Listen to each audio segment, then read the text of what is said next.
dusome itangiro 41:15 kabariho duhera katusome luberyeberye 4:15. You can read Genesis 41 tuhere kuri 15. Okay. Oluberyeberye 4:15. Farawo n'agamba Yusufu nti naloota ekirooto so si wali ayinza okutegeeza amakulu gaakyo era mpulidde nga boogera ku ggwe ng'oyinza okutegeeza amakulu g'ekirooto bw'okiwulira. Yusufu n'addamu Falaawo n'ayogera nti si munze Katonda yanaawa Falaawo okuddamu okw'emirembe. Nubwo warekeraho 15 haravuga ngo Farao abwira Yosefu ati Falaawo n'addamu n'agamba nti narose. Yagamba Yusufu nti naloota ekirooto none ntawushobora so si wali ayinza kuzinsobanurira okutegeeza amakulu gaakyo. Numvise bavuga yuko ubasha gusobanura inzozi bakurotoreye. Era mpulidde nga boogera ku ggwe ng'oyinza okutegeeza amakulu g'ekirooto bw'okiwulira. Mwumvise icyo Farawo amubwiye? Ubasha. Bambwiye ko ubasha. Baŋŋambye ku ggwe nti osobola. Yosefu asubiza Farawo ati sije. Yusufu n'addamu Falaawo n'ayogera ati si munze. Imana niyo iri busubize Farawo amagambo y'amahoro. Katonda yanaawa Falaawo okuddamu okw'emirembe. Farawo atangira kubwira rero Yosefu inzozi narose mpagaze ku nkombe y'uruzi talalala. Falaawo n'abuulira Yosefu ekirooto nga bwe kyabadde. Now, Imana yanshyize ijambo ku mutima. Katonda ateese ekigambo ku mutima gwange. Mu Kinyarwanda nabivuga ngo ni gukomeza ukagenda n'igihe udasobanukiwe ibirimo biraba mu rugendo. Katonda ateese ekigambo ku mutima gwange ekigamba nti weeyongere ogende mu maaso newankubadde nga totegeera ebyo ebiri kubaako mu lugendo luno. Komeza ugende kandi utivovota kandi utari influence nabureba basa nkaho bagusize. Weeyongere ogende mu maaso newankubadde tobitegeera newankubadde nga waliwo abakwetoolodde abalabika nga abakuyitako. Akenshi iyo turimo turagenda mu rugendo turangazwa n'abantu. Sometimes tuvuga uri muri business, hari umuntu mwatangiranye business, hari ukuntu wowe uracyarimo urapfundapfunda mu isoko, wumvise ngo yagiye kurangura Dubai, wumvise ngo yageze hehe China, wumvise ngo yazanye kontineri 10, ugatangira uti Mana jewe habaye iki? Bulijjo tubeera mu lugendo nga tulimu n'abantu abalala emitima gyaffe giwulira bubi. Bw'olaba omuntu oba oli awo mwenna muli mu business n'olaba ng'oli akuyitako oli agenda Dubai gw'okyali awo ebintu tebitegeerekeka awo otandikira okubuuza Katonda naye nze nabaaki? Uru rugendo tugendana n'Imana ruri personnel. Olugendo luno lwe tuyitamu ne Katonda lwa muntu nga sekinoomu. Nuko ufite igikumwe n'umunsi waziye ku isi nga bw'olina ekigalo kino ekino niko ufite uburyo Imana yateganyije urugendo rwawe ku isi ugomba kugenda kandi wizerwa. Era bw'otyo olugendo lwonde Katonda terufaanana muntu yenna. Uru rugendo ugendamo ni ugendana n'Imana. Olugendo luno lwotambulamu ne Katonda nirwo rugendo tubona kuri Yosefu. Lwe lugendo lwe tulaba ku Yosefu. Yosefu atangira na promise sinsubirayo hejo. Yosefu atandika n'ebisuubizo. Atangirana amashimwe kuko atangira Imana imwereka greatness. Atandika alina okwebaza kuba Mukama amulaga obunene ebintu ebinene. Akenshi Imana itangiranye natwe ikwereka ikujyanye ikubwira amagambo menshi nzabana nawe nzakugirira gutya ariko igikurikiyeho ntabwo ari fulfillment yabyo. Bulijjo Katonda bw'ajja gy'oli akugamba ebigambo ebinene ojja kuba w'amaanyi ojja kuba wa mugaso naye ate ekiddako kirabika ng'ekitafaanana na bino Katonda byakugambye. Mu by'ukuri turi muri generation umuntu amara gukizwa tugahita tumubwira ibyiza gusa ntitumuhe staff ikintu kigiye kumufasha kugira ngo akomeze agenda muri urugendo na Kristo. Tuli mu mulembe abantu balokoka ne bayingira mu kanisa tubabuulira ebintu ebirungi byokka ne tutabalaga engeri ey'okutambula mu lugendo luno olw'obulokozi nga bayimiridde. Iyi jani watangiranye na Kristo olugendo luno lwatandika ne Kristo ni jani uvuga ngo kama siniteguye kurekera hagati, siniteguye nimura na esikariye ndazizamuka, nimura n'umusozi ndawusimbuka, icyo nzi cyo nzarekera hari uko numvise avuga ngo well done good and faithful servant. Olugendo luno lwe lugendo lulina okumalirira. Omalira mutima n'ogamba nti ekijja kijje, oba lusozi nja dulinnya, oba buseerezi nja buyitamu, oba mbeera entya nja giyitamu nga siwanise paka lwe ndiwulira ekigambo ekiŋŋamba ti weebale nnyo omuweereza wange omwesigwa. Umva nta mahirwe ufite okugarukira hagati. Bannange toyina kusalawo nti okome mu kkubo ddeyo. Kuko kamere y'uwaguhamagaye iravuga ngo iyo ntangiye ndasoza. Kuba yakuyita agamba nti bwe ntandika mmaliriza. Niyo kamere ya so. Katonda bw'atyo bw'ali taatawo. Iyo papa wo mu ijuru yiyangaje mu kintu ntajya agarukira hagati arasoza. Bw'atandika ekintu takikomya wakati akimaliriza. House of inspiration. House of inspiration. Nimushobora kugarukira hagati. Tosobola koma wakati. Nta mahirwe yo kubivamo hagati. Tetukukkiriza koma wakati. Mwaratangiye. Mwatandika ekyo kimala. Mukomeze. Tweyongere mu maaso. Mwagure. Mwegaziwe. Mukomeze muzuze turabibona ibyo murimo. Mujuze kuba tulaba bye muliko. Amafaranga araza kuza basanga mu gihe. Esente zijja basanga mu kkubo. And from here. Okuva leero. Ntabwo ari house inspiration izaguma. Inspiration house tagenda kusigala. Muraza kubona umusozi wanyu. Mujja kuva n'ekifo kyammwe. Nimumara kubona umusozi wanyu. Bwe munaafuna ekifo kyammwe. Muzubaka ahantu mujja kuzimba ekkanisa. kuko Imana ikibahamagariye kirenze aha hantu ndimo ndabona. Kuba Katonda kyabayitidde kisukuluma obunene awantu wano we muli. Millions ziri muri uyu mujyi Kampala city. Miliyoni nyingi ziri wano mu Kampala. At least 3 million nizo mugomba kuba mufite w'abakristo. Oba oli awo mwali badde n'abakristaayo nga miliyoni 3 zokka. Ubu rero ndimo ndavugana n'imfura Imana yazanye bwa mbere muri House of Inspiration. Njogera n'abantu Katonda be yaleeta okusooka mu House of Inspiration. Imfura. Abaana ab'obuberyeberye abagulanda. Imfura nibyo. Ndimo ndavugana n'imfura nabona imfura za House of Inspiration. Kandi abaana abagulanda ba House of Inspiration. Imfura abantu babanjirije abana wano. Ni mwebwe Imana igiye gutoza. Yemwe Katonda batendeka. Ni mwebwe Imana igiye guha imigisha yose ifite. Yemwe Katonda bagenda okuwa emikisa gyonna gy'alina. Imana igiye kubagura iburyo n'ibumoso. Katonda agenda bagaziya ku kkono ne ku ddyo. Cyanga bikunda kuko uri imfura. Oyagala oba toyagala kuba uli muberyeberye. Imana iraza kuguha ibizatunga n'abazagukurikira. Katonda ajja kuwa ebinaakubeesawo bibeesewo n'abalala bagenda okuvaamu. Kuko aho murimo murajya ni hanini. Iyo itangiye ni byiza ko ugira mu mutima wawe ko izasoza. Bannange we mugenda wanene nnyo era njagala mbeere ne mutima gwammwe ti Katonda bw'atandika ekintu akimaliriza. Yozefu yanze kugarukira hagati. Yozefu agaanye okoma mu kkubo. Yanze kugarukira kwa Potifari. Yagaana osigala ewa Potifari. Yanze kugarukira mu mwobo. Yagaana osigala mu kkomera. Niki cyari mu mutima wa Yozefu? Kiki ekyali mu mutima gwa Yozefu? Ndimo ndareba consistency. Ndaba omuntu amalirira nga tava ku bintu. Ndimo ndareba longevity. Ndaba ebintu ebiwangaala. Ndimo ndareba omuntu uvuga ngo I'm not ready to give up. Ndaba omuntu agamba nti seeteeseteese kuwanika. Ndimo ndareba Yozefu avuga ngo umwobo ntacyo ntwaye, bene data ntacyo bantwaye, ibyo kwa muka Potifari ntacyo bintwaye, nzaruhuka umuba wanjye uhagaze. Ndaba omusajja Yozefu ng'agamba sifayo ku lw'abaganda bange abantunze, sifayo babampayiriza nti nkutte omukazi, sijja kuwummula paka nga ndabye bonna nga bavunnama mu maaso gange. Ubundi iyo utangira urugendo bw'oba otandise ni olugendo byiza kukura amaso ku myobo. Kiba kirungi n'ojja amaaso go ku bino ebinnya bye bakusimidde. Kuko byanga bikunda umwobo uzawubona. Ndavuga umwobo Yosefu bamutayemo. Yagala toyagala kiri ekinnya kye baasuulamu Yozefu ojja kisisinkana mu bulamu. Ntushobora kuba ufitanye bizinesi n'Imana ubure haters. Tosobola kuba ng'olina enkolagana ne Katonda nti abalabe baleme okujja.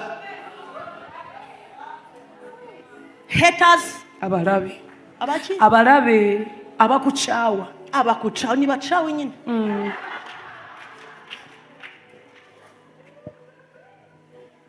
You cannot. Tosobola babeerawo bulijjo. Abantu banze Yesu for no reason. Abantu baagaana Yesu ne bamugaana ne bamukyawa nga tebalina nsonga. Ahantu hose narababwiye ejo hari ubumana. bulijjo bwabeera awantu nga waliwo katonda satani abura amahoro, sataani emirembe gimuggwako, abura amahoro. sataani tatereera. Niyo mpamvu house of inspiration yensonga lwaki mwe nga house of nimuzigere inspiration muhanga amaso temutunulira ezo kerere ziri wano wabweru. keep on going, mugende mu maaso, keep on going, mugende mu maaso, keep forward, mugende mu not maaso, turning back. temudda mabega. mwaratangiye mwatandika ekyo kimala. Hey! Haleluya. jya hasi, subiramo hasi. I have decided to follow Jesus. I have decided to follow Jesus. I have decided to follow Jesus. Not turning back, not turning back. I have decided to follow my master. I have decided to follow Jesus. I have decided to follow him. Not turning back, no turning back.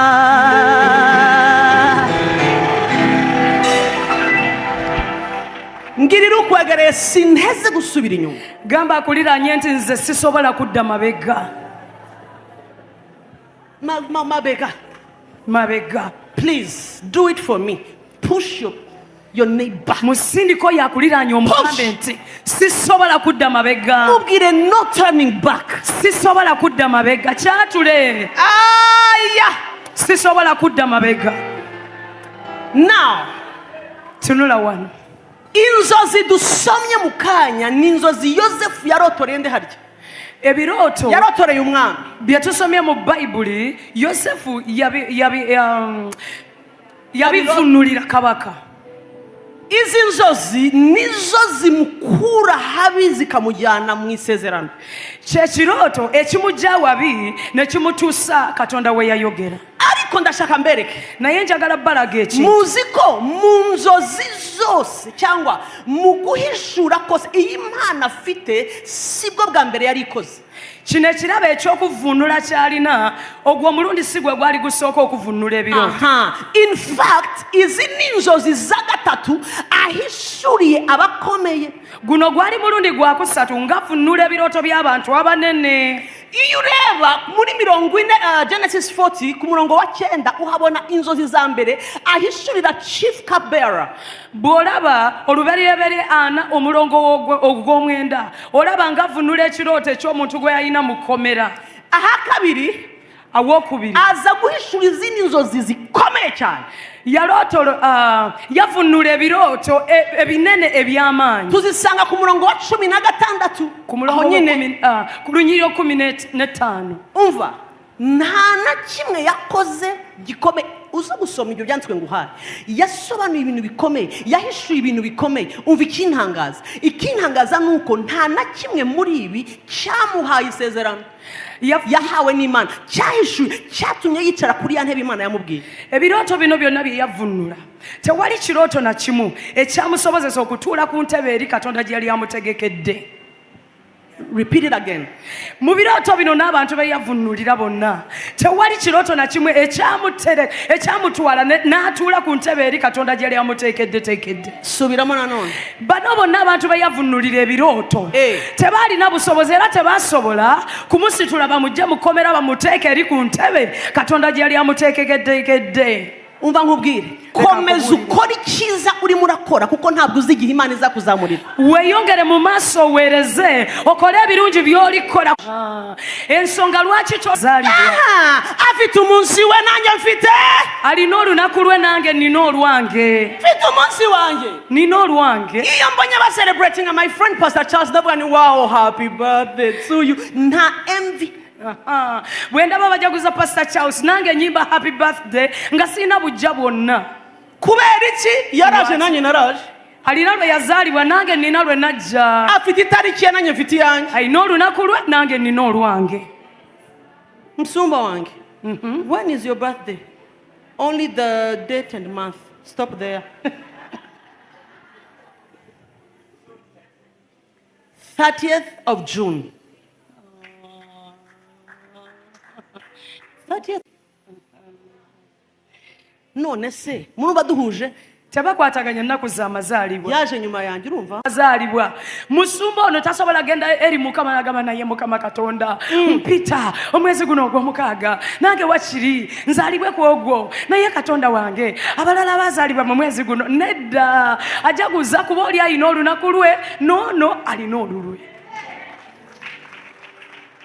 umunsaza bara celebrations umunsi nza bagira gute bara celebrations ni gute njya kurwazwa n'itariki yundi uko niko Imana ibibona iyo uri murarwazwa n'ibyo ndagezeho olunaku lwe yazaalibwa bamujagulizaako nange lwe nazaalibwa banjagulizaako era ffenna tuba tuwulira bulungi kati katonda bw'akulaba ng'onyiiga kuba waliwo akuyitako kuba waliwo alikola obulungi katonda yeewuunya obulungi katonda yeewuunya kuba nawe olina olunaku lwo naye alina olunaku lwe uko umuntu afite itariki ye yo gusohoza destiny ye niko mfite iyanjye yo gusohoza ibyo Imana yanshyizeho ng'omuntu omulala w'alina olunaku olw'okuyingira mu magenda nange nina olunaku lwange olw'okuyingira mu magenda gange nta mpamvu ugomba guteshwa umutwe n'ibiri iruhande gendera kuri space yawe genda witonze nta mpamvu yo kugirukana buriya iriya modoka we yayikuye mu bapfumu you never know ese ubundi ari amafaranga yakoresha ate ese buriya uragwana n'icyo kuko ari agasayini ka MV bannange tambulira mukuba mukama lyakuwadde gumiikiriza weesige katonda bw'olaba omulala ng'avuga emmotoka ennene togamba nti abo tubamanyi era bagenda wa sitaani bagenda mu nnyanja obwo buba bujja mu nyanja ariko inyanja barayikunda bannange inyanja yabaye inyanja bannange ennyanja yafuuka nnyanja iyo nyanja baza kujyanyeho nawe kwanza gato ennyanja eyo kale naawe bakutwale tulabe eddala oba gyebiri reka nikomereze reka tugende mu maaso ubu bwami duhamagarwamo tugomba gutinda bwe tuyitibwamu tuyina ogenda mu maaso Paul akoresha amagambo avuga ngo nshoje urugendo mbikiwe ikamba Pawulo amaliriza olugendo lyo ng'agamba nti maliriza olugendo lwange naye waliwo engule gye nateekerwateekerwa isi ntigomba kugushyushya umutwe shyushya umutwe na destiny n'icyo Imana yaguhamagariye ensi togikkiriza kutabula mutwe gwo ebirowoozo byonna ebikulimu byonna leka bimmalirire ng'onoonya ekyo katonda kye yakuyitira tugaruke kuri Yosefu reka tukomewo ku Yusufu yarizewe akomeza gukoresha icyo Imana yamubikije asemurira kabera inzozi ze za mbere yarazi ngo aragenda amuvuganira ariko ntacyo yabikozeho asobanuriza kabiri aranamubwira ngo nugerayo uzanyibuke uzi ko batamwibutse ariko nk'uwo bakagufungura noneho uri Yosefu bakakubwira ngo baragufungura waramwinginze umaze kumusemurira ibyo umusemurira ukavuga ati uzamvuganira ugasanga ntiyakuvuganiye wamukorera iki Yosefu yali mwesigwa nnyo mu kuvunula ebirooto kuba ekirabo yali akiina kati ono omusenero wa kabaka bwe yafuna ekirooto n'agamba nja kubuulira amakulu gaakyo era igakomeza ikiyongera ari muri prison igakomeza ikiyongera ari muri prison igakomeza ikiyongera ari muri prison Imana ishimwe ko atabivuyeho ngirira ukwegereye wibivaho ng'amaze okuvunula ekirooto ky'omusenero wa kabaka bayibuli etugamba nti emyaka 2 gyayitawo ng'akyali mu kkomera nga tebamujjukira naye ne wakati mu bintu ebyo byonna yeeyongera n'agenda mu maaso mumbe Proverbs 4 imigani ibice 4 engero ensuula 4 Thank you Jesus reka nihute ko turaza kugaruka tweyongere njagala twanguweko kubanga nari mvuze imigani ibice bingahe engero ensuula 4 oh Jesus imigani mume ibice 4 umurongo wa 18 ensuula 4:18 yes ensuula 4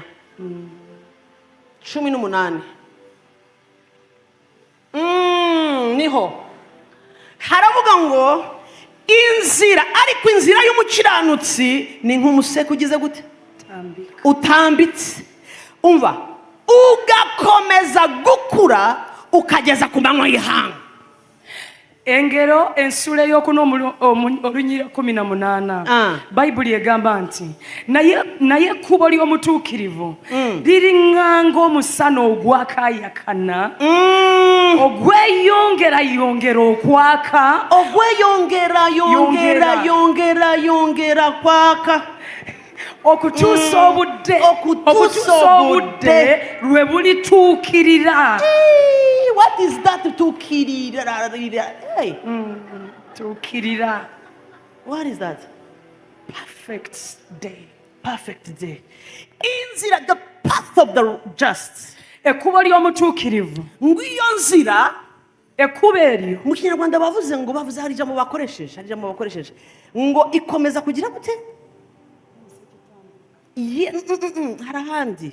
Ni 10. Yes. Ngwinzira aha. Ngo ni nk'umuseke utambitse. Hari indi ivuga ngo iyo nzira ikomeza kwiyongera, yiyongera. Mu by'ukuri ntabwo inzira ifite imbaraga ziyongera. Ikiyongera ni iki? Bayibuli eritugamba nti ekkubo ly'omutuukirivu liri ŋŋanga omusana ogwakaayakana ogweyongera ne gweyongera. Batulaga ekkubo si lyeyongera. Waliwo ekirala ekyeyongera mu kkubo lino kye kiki? Ubu nibwo bushake bw'Imana. Umaze kwiyangaja mu nzira y'Imana, ibyawe ni ukwiyongera, ukiyongera. Mu Cyongereza bavuze ngo shines. Wiyongera ushininga kuri one level, wajya ku yindi you shine, you keep on shining. Kuno kwe kwagala kwa Katonda olw'obulamu bwo. Yes. Bw'oba otuuse mu kkubo lya Katonda, okwagala kwa Katonda kwakwakaliza, ayagala ove ku levemu nga weeyongera, ng'oyakayakana.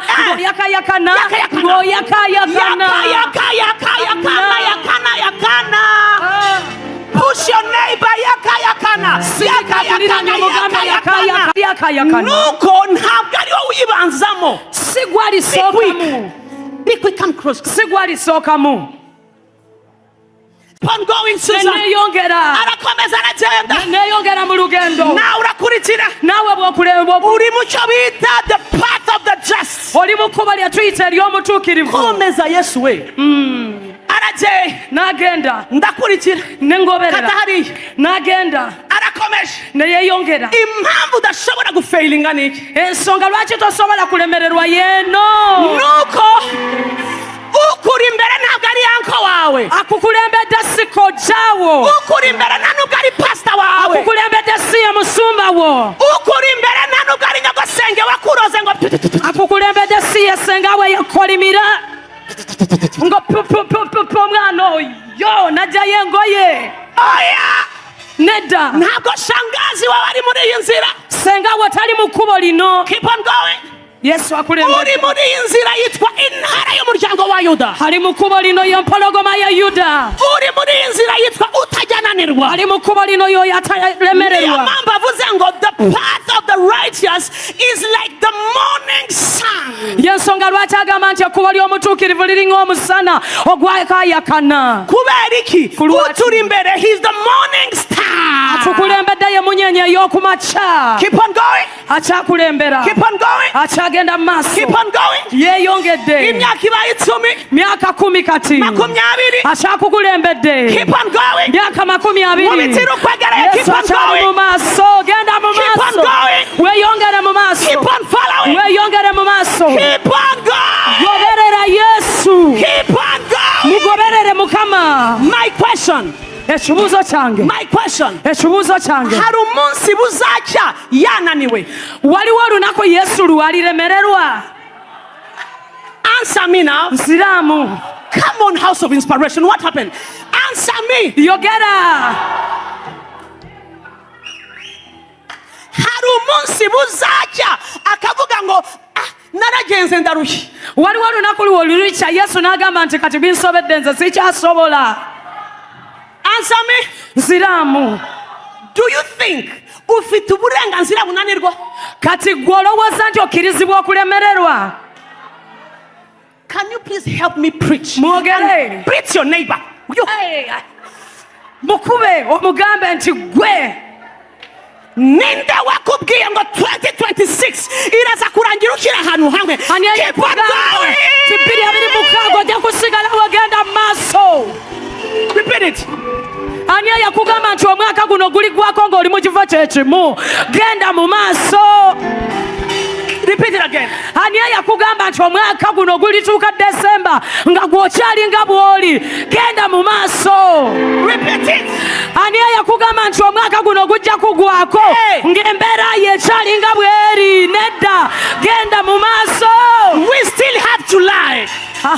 We still have August, tukyalina ogw'omunaana, September, ogw'omwenda, October, ogw'ekkumi, November, 11, December, 12. with Jesus.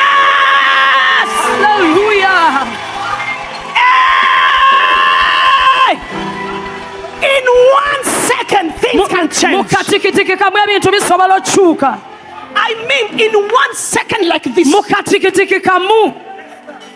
I mean, in 1 Mu katikitiki kamu. Can you please do?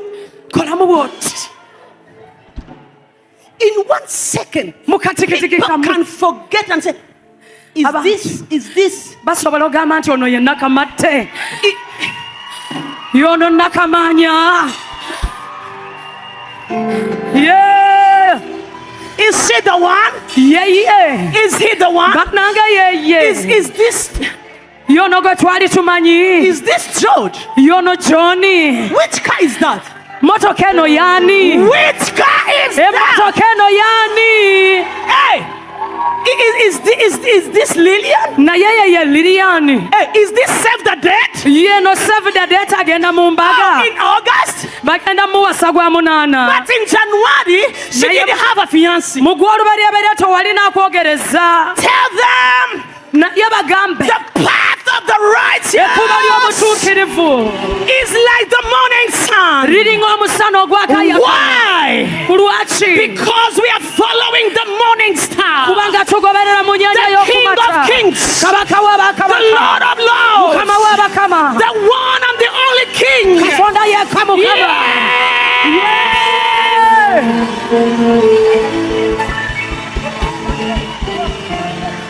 The path of the righteous. Ekkubo ly'omutuukirivu. Icyo usabwa ni ukutava muri iyi path. Kye tukusaba kiri kimu, tova mu kkubo. Repeat it. Tova mu kkubo. Tova. Tova ku maini. I want to hear you. Tova. Again, Tova. Nja kusigala mu kkubo. Nja gusigala where? Mu kkubo. Please push your neighbor. Sigala mukubo. Sigala mukubo. Mugambe sigala mu kkubo. Marekete kerebereda bayaraba. Yes, Lord. Sigala mukubo. Sigala mu kkubo. Where are you going? Olaga wa sigala mu mukubo. kkubo. Sigala mukubo. Sigala mu kkubo. Sigala mukubo. Sigala mu kkubo. Sigala mu kkubo. Gamba kuliranye sigala mu kkubo. Tova ku maini sigala ku kkubo. I said sigala mukubo. Sigala mu kkubo. We go from glory to Glory. it's not from glory to failure. Bana tetuva mu kitiibwa nga tudda mabega. In this path, there is no failure. Mu kkubo lino tetulemererwa. We don't even have a chance to fail. Tetukkirizibwa na kulemererwa. If you find yourself down, rise up again, shake yourself, come again. Bwe weesanga ng'ogudde wansi, golokoka, weekunkumuleko enfuufu, weeyongere mu kkubo. Repeat it again. Bw'obanga ogudde wansi, Wansi. situka, Situka. weekunkumuleko enfuufu, Hey. weeyongere ku maini. High five to 5 people. Gamba high five. Situka, situka, situka. Situka, mugambe situka. Situka. Mugambe situka. 5 people. Bataano. 5 people. Gamba abantu 10 bataano. people. Situka. 20 people. Yogera abantu 20. Situka. Bawe high five. Obagambe nti situka. Situka. Situka. I said situka. Situka. Situka with Jesus. Situka ne Yesu. Situka with the promises. Situka n'ebisuubizo. Situka with the word of God. Situka n'ekigambo. Take the word with you. Kwata ekigambo. Keep on situating. Situka ogende. Keep on situating. Situka ogende. Keep on situating. Situka ogende. Rise up and situka. Situka ogende. Hey, Julien situka. Situka ogende. Julien situka. Susan situka. Julien situka. Susan situka. Julien situka. Susan situka. Keep on situating. Situka. Situka. Situka. Situka. Situka. Situka.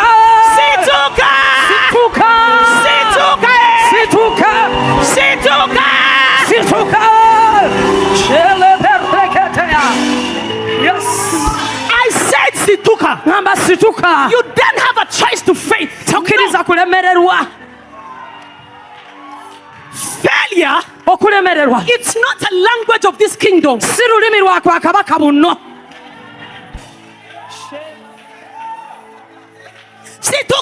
Situka. I am just poor. I'm just dying. Ndi mwavu You ndi are what? kufa. You are what? Situka. Wasobola okufa. Situka. My husband died. Omwami yafa. My child. Abaana bali bubi. And you are just there. Ng'oli awo okaaba. Situka. There is not even a small room to fail here. Tewali In this kingdom. mwagaanya gwa kulemererwa mu bwakabaka buno. The path Ekkubo of the righteous ery'omutuukirivu is like the morning liringa sun. omusana ogwakaayakana. Hey! Yes, Lord. The one who goes before us, Oyo atukulembedde you have to know him. olina omutegeera. If you don't know him, Bw'oba tomumanyi you keep on crying in this okaaba path. mu kkubo lino. It is so sad Bannange kyannaku that nnyo we have many people who are crying, mourning, gabbering. They are just there as if they are dying tomorrow in this path. tulina abantu Yeah. bangi bakaaba beemuluguunya boogera ebitategeerekeka nga balinga bagenda okufiira enkya mu kkubo lino. You know what, Pastor Charles? Omanyi Pastor I Charles? can feel the Holy Spirit is releasing the spirit of steward. Mpulira Of omwoyo situkaring. omutukuvu nga seekisa ekyokusituka. The spirit of situkaring. Omwoyo wa kusitula. Beginning with me. Ng'atandikidde ku nze. The next time you see me, Olunaku oluliddako lw'olindaba. hey, Gwe. hey, Gwe. I can sense it, I can feel it, I can see it. Nkiwulira era nkiraba. This is our season to situkaring. Kino kye kiseera kyaffe ekyokusituka. Nja kusituka na Mukama, nja kusituka na Katonda. Kusituka ne Mukama, nja kusituka ne Mukama. Situka. Situka. Iyi nzira, Kkubo lino. iyi nzira twagiyemo. Ekkubo lino litwayingiramu. Imana yambwiye mbabwire ngo Katonda yaŋŋambye mbagambe. urimo urasemurizozi Yosefu nta n'umwe arimo arabyitaho. Oli kubuulira abantu ebirooto byabwe n'obivuunula nga tali naakufaako. Nta n'umwe uzi ko uri spiritual. Tewali n'amanyi nti oli wa mwoyo.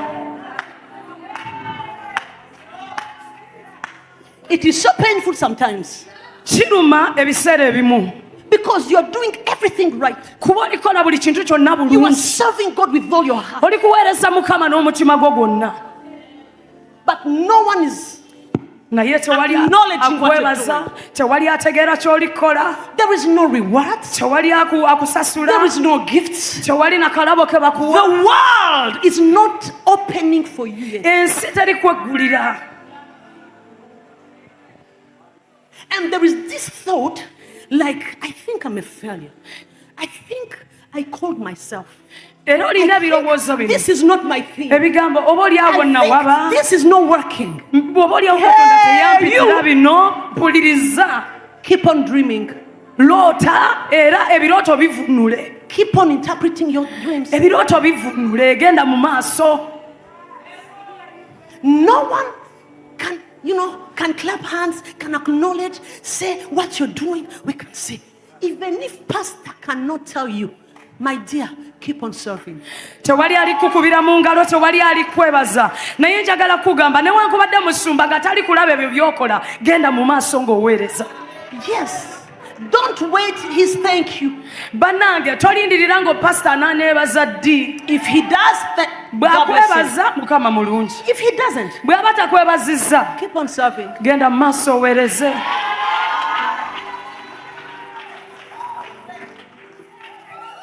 Keep on serving. Weeyongere oweereze. Discouragements will come. Bannange ebikumalamu amaanyi bijja kujja. Words of Ebigambo discouragement. will come. ebikumalamu amaanyi. Keep on serving. Naye weeyongere oweereze.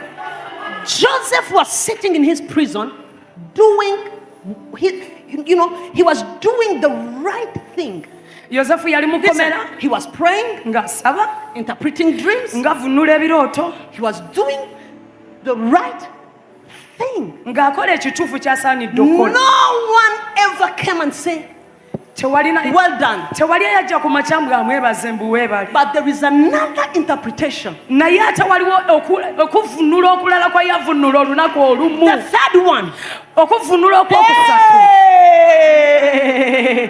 The whole kingdom shook. obwakabaka ne bunyeenyezebwa You know why? ku lwaki In his time, mu kiseera kya mukama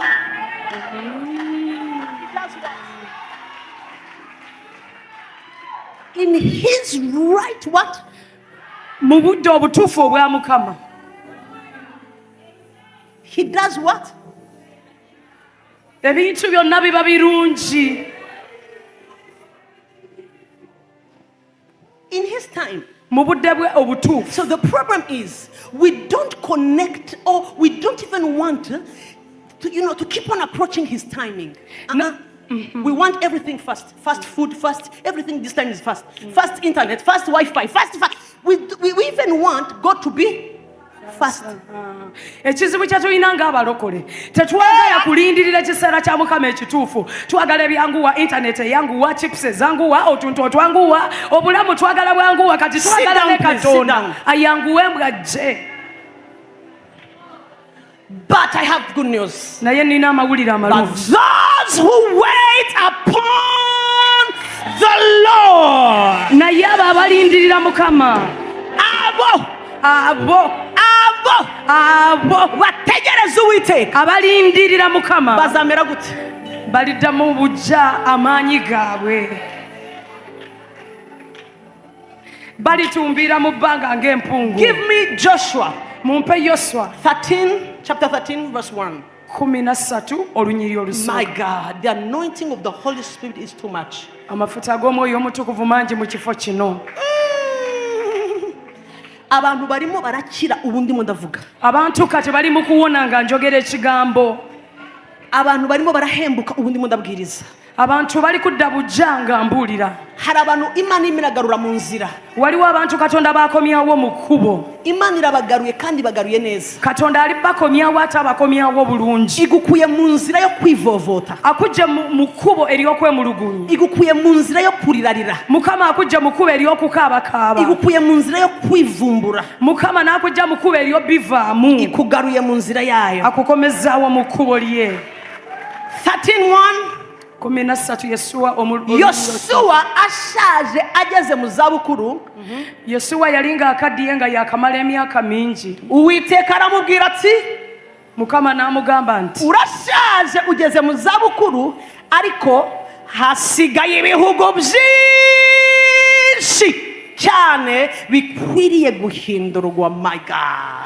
mukama n'amugamba nti okaddiye Hey. wakamala emyaka mingi Hey. naye wasigaddewo ensi nnyingi nnyo okuliibwa When Joshua had grown old, my God, Pastor, grown old, ng'akaddiye grown old.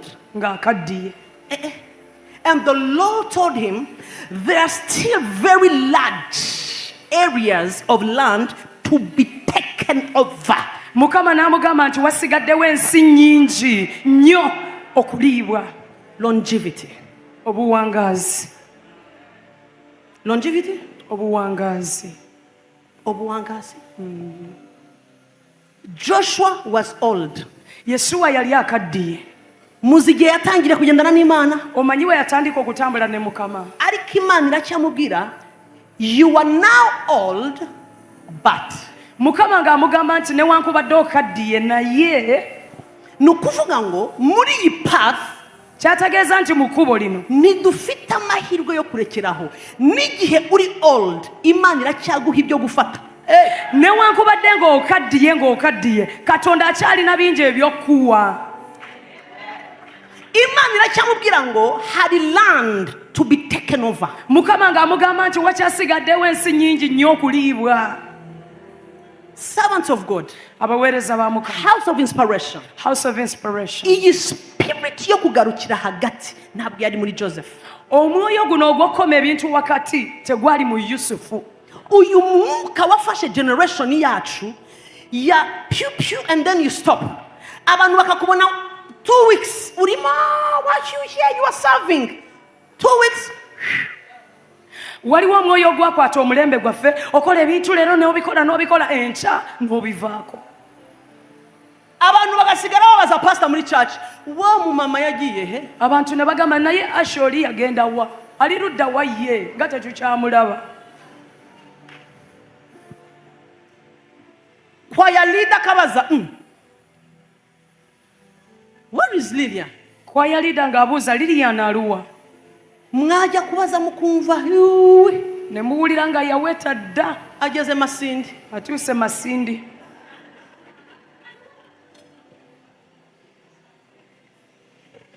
Mwabaza arimo arakora iki Masindi? Ne mubuuza Masindi yagenda kukola ki? Umwuka w'ubuzererezi gusa araho ngo yabonye ahantu bacuruza ibishyimbo bikagenda. Omwoyo gukuleetera okuzunga naye faya ne gukuzunza ngo wageze kutunda mukene, ageze kutunda binyeebwa faya. Uwo mwuka wo kudahama mu kintu kimwe ngo ukifate ku buryo abantu bagusanga muri ministry kumara 30 years. Hari abagabo nigeze kubona bandiza amarira. Waliwo abasajja b'endaba n'enkaba amaziga. Nabonye umukozi w'Imana Benihin avuga, hari abakozi w'Imana baheruka gufaranze kuvuga amazina, akavuga ngo uyu dukoranye ministry imyaka 41, imyaka 31, imyaka 50, abandi ngo 31 years umuntu ari consistent. Pastor Benihin ayina abaweereza be yayanjula n'agamba ono tubadde naye emyaka 4, ono 3, ono 3 mwemeka ng'emyaka egyo gyonna bali wamu baweereza wamu tebazunga. Ndimo ndababwira longevity, tinda. Njagala tuwangaalire. Tinda ahantu. Wangaalira awantu awo. Tinda mu kintu. Wangaalira mu ekyo ky'okola. Hagarara wikwirukuri kujya he. Yimirira toweta togenda. Aho pastor agiye buri nyuma y'umwaka bakabonazanya na timu nshya. Buli pastor gy'alaga ne balaba ng'agenze na timu ndala kuba bali bagenda. Nyuma ya 4 years bakasangazanya abandi bashyashya. Nga wayiseewo emyaka 4 pastor ng'ayina ate timu ndala. Iyo ni spirit yo kukunaniza wowe no kunaniza umurimo w'Imana kuko ahora atangira. Gwe mwoyo okukuleetera okulemererwa gwe ate ne gulemesa n'omulimu gwa Katonda kuba musumba buli kaseera abeera atandika atendeka abalala ne baweta ne bagenda n'atandika n'abalala. Can you please say fire? Fire. Kandi spirit umuntu yafashe akora uko ashoboye agashakazane n'abandi abakuremo. Kyokka omwoyo guno gwe gukutte yenna alwana okulaba ng'alina abalala baatwala. Aitaza kukureba ku kazi in the morning. Najja nakubuuzaako wasize otya nnyabo? The spirit is leading me Omwoyo to ali talk to you about kunnuŋŋamya. things you don't know. Jokereko naawe ebintu by'otamanyi mu kyaki eyo. Hitumenya ngo ni wa mwuka wa Lusuferi ushaka kugukura muri path. Naye tegeera nti ogwo omwoyo gwa Lucifer gwagala kukujja mu kkubo ery'omutuukirivu. Kuko uwo mwuka utangirana nawe. Kubanga omwoyo ogwo gutandika n'ono sitaani. Uyu mwuka wabanje umukubitira mu ijuru ananirwa kuguma muri presence y'Imana. Kiramanuka kiza hasi. Omwoyo omubi gwatandikira ku kisitaani nga kiri mu ggulu ne kiremera lw'otuula wekituula era baaba ne bakikasuka wansi. So akunda gukubita spirit mu bantu abona batangiye kugira icyo bageraho mu murimo. Kati Setaani bw'alaba omuntu ng'ali mu buweereza ng'anywedde amusindikira ekyoyo kino kimujje wali agende. Akoresha abantu bakazana visions, bakagazana dreams, bakazana ibintu basemura. 3 people saw this dream, 4 people saw this. Niba utari careful araguterura gukura muri path waremewe kubamo. Setaani asobola n'okozesa abantu ne bagamba naye naloose pulira omwoyo wa Mukama ngamba ku kino ne bajja bonna nga bangi naye ng'ebirooto bye baleeta n'obunnabi bwe baleeta buvudde wa Setaani. I saw this. nalabye bwe nti nawulidde nakiwulidde nga kirikutte It is here. nekinsimba It is here now. nekinsimba kati I saw this. Kirabye. kino Ibiceri ku gatuti. nalabye Ibiceri. ebikere ebikere Ibiceri ni ibiki noneho mu kiganza? ebikere n'ebifrogs Nabonye ibiceri nalabye ebikere bisimbuka ngo wup. nga bibuukira katuuti Kimwe kigasimbukira kuri mama pastor. Wup. ekirala ne kibuukira ku mukyala musumba Another one to the head of the pastor. Wup. ekirala ne kigenda ku mukulembeze wa kwaya Egikeri. kikere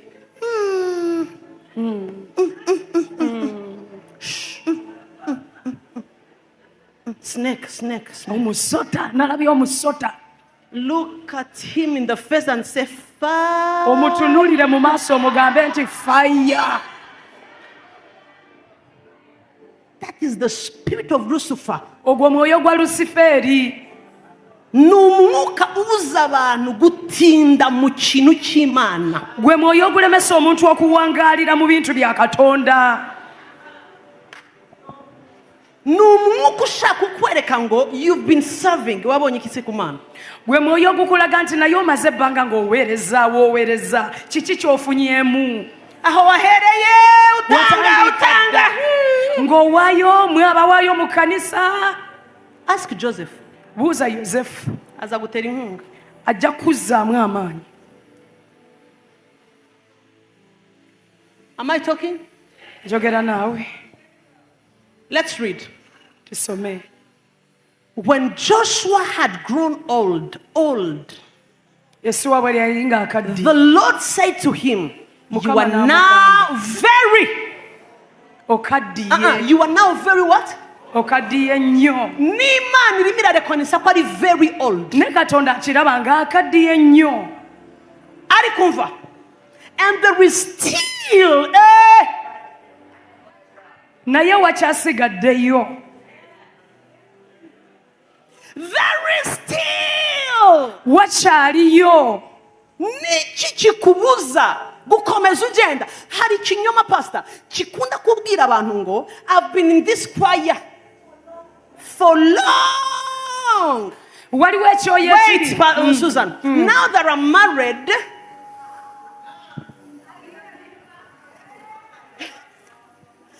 now that I am Chala, servant of God, I cannot again go in the choir. That is a spirit from hell.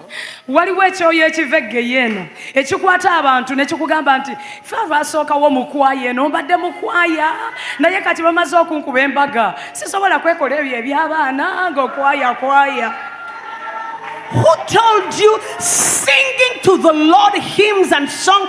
It's for ani akugamba singles, pastor. nti Singles. okusinza katonda kw'abantu bali abatannafumbirwa Iyo message yavuye. obwo obubaka wabujjawa Okay, reka twese tube spiritual, tube prophets. Muleke Your tu- spirit iva. tuyingira mu mwoyo njagala olagule omwoyo ogwo gwavaawa Ragura. ng'obakukubye embaga kati tokyayimba gwavaawa gwava magombe Brother akajya gupreachinga mbarara. brother n'agenda okubuulira embalala You preach. n'abuulira nnyo ne bamukubira Our man. Agarutse muri house of inspiration. bw'akomawo mu house of inspiration Pastor kamubwira, okay, take my my Bible you are escorting me to. pastor n'amuwa bayibuli nti nyambaako You no longer respect the anointing. takyassaamu kitiibwa mafuta Can I carry pastor's what? nkyali ku leve situla bayibuli Agahita ajya mu gikari kuri WhatsApp akamwoherereza arimo arapreachinga. Hahandi ni hehe? Not Barara. masaka Ginger. Oh, Jesus. Interpret now. Kati n'agenda Jinja eri ewaffe gye tuva n'alyoka agenda ku WhatsApp n'amuweereza aka message. Amwereka arimo arapreachinga kuba bamwanyiriza Jinja ali ku muliro n'akwata ka video n'akaweereza omusumba tiraba ekintu wano. Can't you see I preached in Ginger and 3 people